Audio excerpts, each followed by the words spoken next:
आम ये एरिया जो स्वप्न देखुला दिने ये एरिया रे खेल कूदर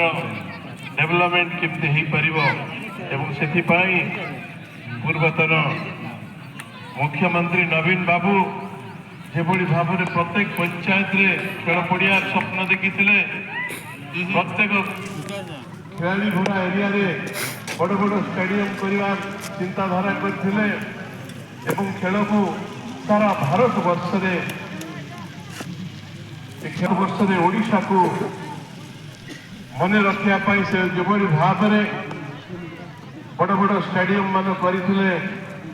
वर्ल्ड कप ओडिशा रे हेला भलिया वर्ल्ड कप हॉकी इत्यादि खेल जिते से ओडिशा रे करुले लगुला खेल गोटे